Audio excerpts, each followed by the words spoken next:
This is going to be as much basic music theory, that is music theory as it applies to the bass, that I can teach you in about 30 minutes, because I'm just going to sit here and just yap at the camera and see what happens. Hopefully you learned something. All right, we're going to start with major scale, because what we're going to eventually get into is intervals and kind of how you can use them to think about chords, think about arpeggios, think about moving from chord root to chord root as you're moving through progressions. Starting spot, though, is going to be the scale of the key you're in. So we're going to stay in key G major today. G major scale, we're going to play 3rd fret on the E string. That's a G. Now, trick question. Well, not a trick question. Pop quiz. I need you to find me all the G's on the bass, on your bass. Can you do it? If you have to think about it, that's fine. If you can't do it at all, that's not fine. Learn your fretboard. Because you got G here, G here, G here, G here, G, G. You should at least have this 3rd fret E string. Like that should be like chiseled into stone in your brain that's a G. G. If you got to break out the hammer and chisel now, go for it. Start chiseling. Right into your brain. G, G, G. The first most important interval when you're starting to think about fretboard notes is octaves, because we have G, and then if you go, I'm going to say up 2 strings because we're going higher in pitch, even though we're going down to the floor. Basically, 3rd fret E string, if we go up to the D string, 5th fret, that's an octave. So we have G here. Now, if you've been playing bass for a while, you're probably like, well, duh, everyone knows octaves. But they don't. Beginners don't know. Can assume no knowledge. No prior knowledge needs to be assumed. So we have G's right there. Another trick for figuring out notes is knowing that you should know E, A, D, G, right? That should be a given. If you don't, same thing. Just get that chisel out. E, A, D, G, chisel it into your brain. 12th fret, same thing. E, A, D, G. So you can kind of use that 12th fret as another anchor for finding notes quickly. G right there, whole step down from A, gives us G. Because A, G. All right, I kind of went off the rails a little bit. Let's get back on track. G major scale. We're gonna use this G for now. 3rd fret E string. G, A, B, C, D, E, F sharp, G. What we'll do is we'll give each note of that scale a number. G is 1, A is 2, B is 3, C is 4, D is 5, E is 6, F sharp is 7, and then that brings us back to G is 1. You also want to start thinking about all of those notes as intervals and how they relate to G. I do have a free chart that maps all this out on my website. Go to maxhbass.com. Put in your email, and you will automatically receive the link to the free interval diagram. It's also got major, minor, triads. I think 7ths, too, as a bonus. Anyway, so G is our 1 here. So G to A, that's what we call a second, a major second. If you want to get into the basic building blocks of intervals, you have half steps, you have whole steps. Half step up from G is A flat. Half step up from A flat is A, right? So either A, you could also call this G sharp, A flat or G sharp, up to A, right? Half step G to A is a whole step. You can also think G to G sharp is a minor second. And then if you go up to A, that's another minor second. If you go from G right to A, that's a major second. If we add another half step, that's a minor third. If we add another half step, that's a major third. Perfect fourth, augmented fourth, or diminished fifth, or tritone, or YYZ. We go up another half step, fifth, minor sixth, minor seventh, major seventh, octave, right? So when we're thinking about the major scale, we start with our root. We have a major second. Root, major third. Root, perfect fourth. Root, perfect fifth, root, major sixth, root, major seventh, root, octave, root.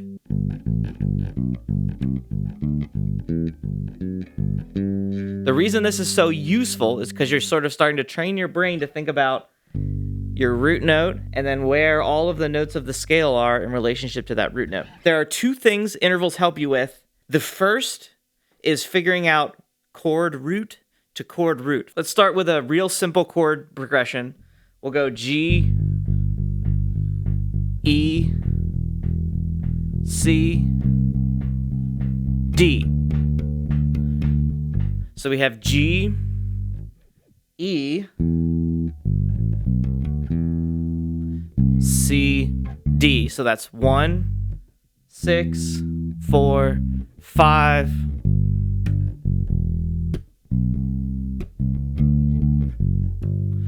Right? Classic chord progression, real simple. So when we break it down, the first thing we can kind of think about is our intervals moving from chord root to chord root. Like we said, we have a 1 to a 6, which is going to be a major sixth. And a major sixth is always, we have our root note here, G. It's going to be 2 strings over and 1 fret down. That's kind of the shortcut. Minor sixth, G, E. If you can find a G anywhere on the E string or the A string, you know where that E is going to be. So here's G here on the A string, E's right there. Right? You can do it here. Way up. And the other way to think about it is we're going from G down to E. You can either go up to E or down to E. Now, when we go from G up to E, that's that major sixth. When we go down, that's a minor third down. If we start on this G on the D string, and we go down a minor third, right there's E, right? G, E. So you can either go across strings like that, so you're going down a string and up 2 frets, or you can just go down 3 frets like that. G, go down 3. G, down 1, 2, 3. There's our E. So now we have all these different ways all of a sudden where we can kind of think about, well, if I know where a G is, I know an E is right there. Or it's right there. Or like that. So if you can start to ingrain that G to E move.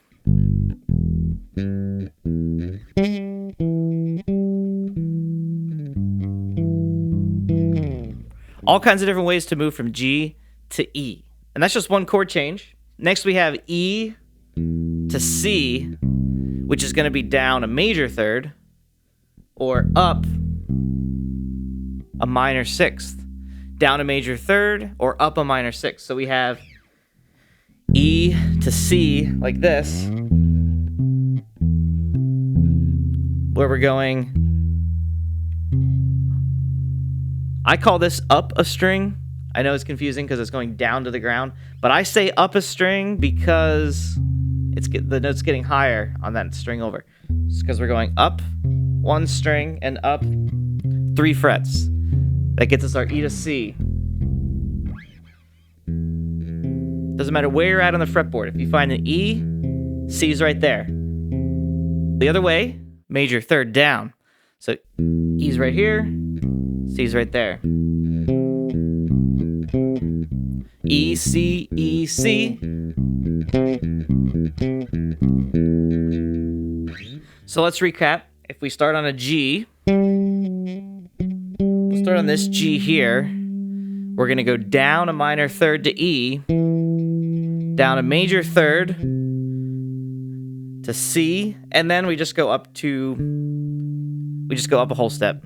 C to D is just a whole step. Or 2 frets up.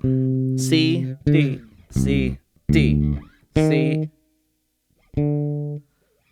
There. C, D, C, D, C, D, C, D. If you're finding anything in this video useful, make sure you like, comment, and subscribe. so you can keep seeing more of them in the future and other people can find them and get just as much usefulness as you have. So now that we've talked about intervals in context of moving from chord root note to chord root note, we also can think about intervals in each chord. This is sort of that second layer that people tend to get confused about. If we stay just in G major chord, we have a G major arpeggio. Just like that. G, B, D, G. That's a major third, minor third, and then a fourth. G, B, D, G.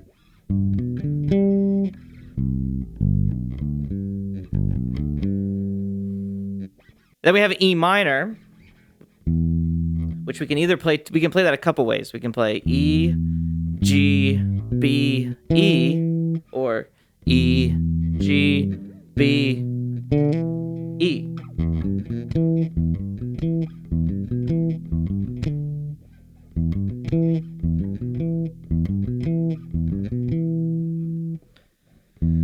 Because we can go up a minor third like this, from E to G, or we can go E, G like that. Remember, this is all still just in the context of that E minor chord.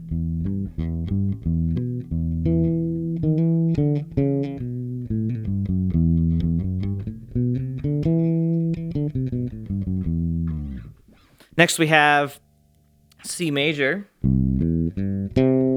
C, E, G, C, and then D major.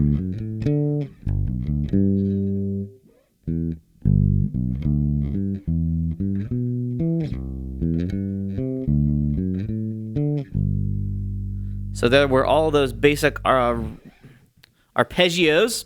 Make sure you go to MaxHBass.com, put in your email for the free interval worksheet.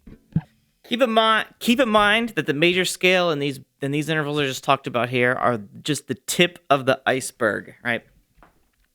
Once you start getting into minor keys, sevenths, all the different variations of seventh chords, there's a lot to unpack. It's a lifelong journey.